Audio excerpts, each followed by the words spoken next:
So today is going to be a short video where I'm just going to ask the viewers if you have any wishes for what I should be talking about in my live streams. I have one large video coming up where I'm talking about a particular non-player character, an NPC in my campaign. But that's kind of a niche thing to talk about, so I think I will go back to talking about photography in my next live stream. Tomorrow I'm having a photo session with a model I have been using before, and what's exciting is that tomorrow also I will be having a hairdresser and stylist to do her makeup and hair, so it's gonna look awesome, I think. We also borrowed some clothes and bought some clothes so that we can get this particular style that I hope that we can be able to do tomorrow. So hopefully we will not only shoot in the studio, but we'll also shoot a small video outside if the weather permits. If the weather does not permit, we will probably move to a big car park that is open to the public in the evening, so we can sort of shoot inside the car park. But that's for tomorrow. So if I have some material for after shooting tomorrow, I will do a proper walkthrough of my shoot, the planning and how we did colors and everything, so you will be able to sort of follow both my pre-production, production and post-production as well.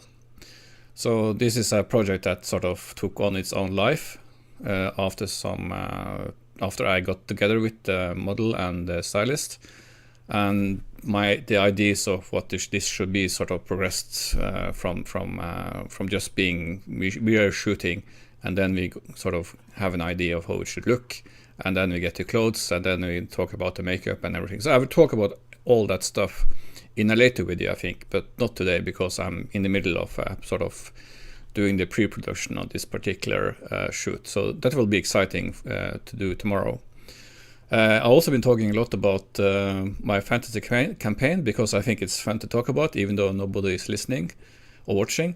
But I'm having this video that I'm going to finish tonight and upload. I recorded myself earlier this last week, I think, yes. So I talk a little bit about the particular non-player characters and some of the issues that you both as a player and a DM might encounter when you're talking about role-playing evil characters. Because I think playing evil characters in a fantasy campaign setting, or any campaign setting, also sci-fi campaign setting, it's detrimental to the actual play, because as I talk about in this video, when you're sort of role-playing a game in a group, you're sort of cooperating together, because you cannot alone do what the DM wants you to do. You actually have to cooperate between different characters, because these characters have different kind of skills and abilities, and together they are much more powerful than just one particular character. So having an evil character sort of is detrimental, I believe, in order to do this kind of group work together. And so to roleplay an evil character is very difficult, and I think it's also I talk about it, but I will leave some of the stuff that I'm talking about in this video that you will see later today. But I think it's important to talk about what constitutes evil. You know, what constitutes evil in a role-playing setting. Can you really role-play an evil character when you're sort of yourself not really an evil character? I believe most of the people who play role-playing games are inherently good people, because most of us sort of adhere to the humanistic principles, which is that people are born alike and should have equal opportunities and so forth. Sort of, in particular in the Human Rights Charter of Human Rights, you can see very clearly this sort of humanistic way of looking at people. So when you're supposed to be playing role-playing, you know, and by that I mean role-playing, like you really go into this evil character, I think it's a negative thing when you compare it to what the group is actually supposed to be doing, because all of a sudden you have because evil characters often have a personal agenda, have a personal motive, that most likely divert radically from the rest of the group. So therefore, being an evil character in a group will lead to the group splitting up and you don't have a group anymore. So I talk a little bit about that in my video, and because I think it's sort of exciting to talk about what is actually role-playing, what is actually, does it mean to role-play something? Because when I play into a campaign, I try as much as possible, and of course sometimes on a Friday when we usually play, I'm tired, I had a long work week, and it's difficult sometimes to go into character, like go into the mindset of this particular character that you're role-playing.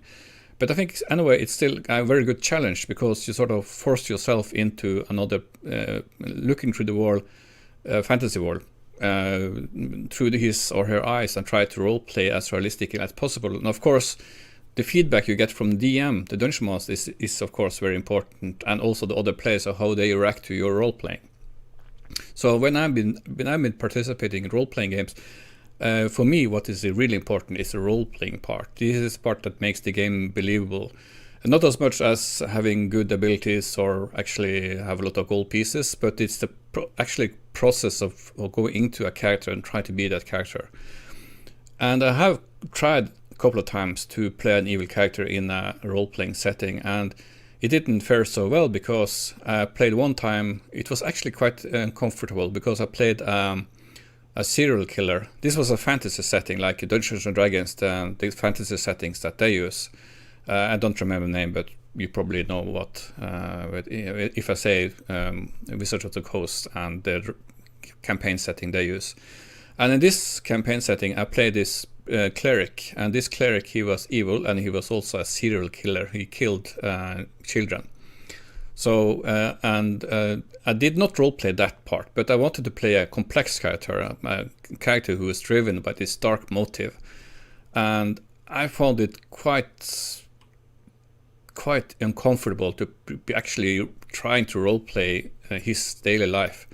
He was an alcoholic, of course, because he was trying to drown his memories in alcohol, so he was almost constantly drunk. Because he was trying to remove himself for the memories of all the bad things he had done. So this was actually quite uncomfortable experience. The beginning, the point was to make a sort of a character that had really deep traumatic background. So I took it a bit further that maybe you would do for a typical Dungeons and Dragons character, because a lot of the characters have a sort of traumatic background, and that sort of explains their sort of motive to go away from the place they're born. And instead of driving the farm, instead of inheriting the farm and doing sort of typical stuff that you would expect a son to do or a daughter to do, you sort of have this character who has experienced maybe something, and this has forced the character to sort of embark upon trying to get as far as possible away from the place they're born. So this is sort of a fantasy trope, that the characters always have some sort of traumatic experience in their childhood. So with this particular character, I tried to make it as extreme as possible, to try to make it this background as dark as possible. And it was not really fun. After some time, it was more like, oh my god, this is awful, because I was trying to explain to the Dungeon Master about the reasons why he was drinking all the time, and also trying to explain how the nightmares he was having, how it looked and everything. And it was not really a fun thing to do in the long term, I think. So that's role-playing. So you can sort of go into a character and really invest a lot of time and effort in trying to build a background to this particular character. And that's the fun part, I think, of role-playing, to sort of go into a completely new fantasy setting and you create a character that is your own in a way.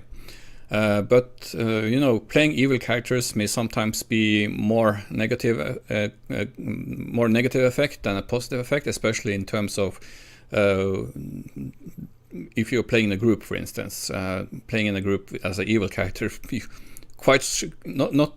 will be not to take many sessions before sort of you diverge on what you should do, and maybe you end up backstabbing the other characters, and these are friends who you're playing with, you know. So when you do that, you lose their friends in real life also if you act like an asshole and kill their characters. So I think it's better for as a player to play a sort of a good character, or a character that's not like have a hidden evil agenda. For a dungeon master, this is also a dilemma, because sometimes you have people who want to play. Maybe they try to initiate a sort of a plot, or work against the other players, especially if they getting powerful, you know, getting up in reaching higher levels of experience, and you have more power, money. Maybe you become a noble with your own castle, and you have a lot of more influence than you had in the beginning when you just were first level character, and then you suddenly are 15th level character. And then maybe you try to insert some sort of role-playing aspect of it. Maybe the character didn't like something the other character did, and based on that or something else, you sort of send notes to the DM or email him about this thing you want to do, which is sort of a hidden agenda that is working against the other player. And this is also what should I do as a DM? You know, it's I think I just have to set my foot down and say, no, you can't do that, because that will sort of implode the whole group. And as a friend of me said, that having a Friday night for role-playing game is really the high point of the week, and it's for me like the high point of the week to have this Friday night and to be able to play with my friends. So when you sort of have characters that the players are playing who are sort of working against each other, it sucks all the fun out of the game, I think. So it's important to, both as a player and as a DM, to be able to put your foot down and say, no, look at where we're heading. This is not going to be, nothing good is coming to come out of this. So, but anyway, so you see, that's my point of view anyway. So this might, other DMs and players might have different opinion upon it, but in my experience as a player for 3 decades and a DM for not so many years as that, but still, I think it's important that when you sort of role play as an evil character, you must take in account the potential for disrupting the actual group play in the game. So playing an evil character might be fun for the shock effect of it the first time, but after some time it might be detrimental to the group, and also after some time you might feel very comfortable playing a character. So that will be the topic of this video that I'm releasing later tonight, I think. So, but the main point, the one thing I was supposed to ask those of you who are watching right now, or those of you who will be watching in the future, is there something you would like me to cover in that video? Is there something you would like me to go into more detail? I'm no expert in photography or role-playing games, but I can try to share what I know. So if you have any ideas of what kind of topics you would like to see covered, please let me know in the comments. And yeah, I think that will do for tonight, and I hope you all have a great weekend coming now. And yeah, see you around.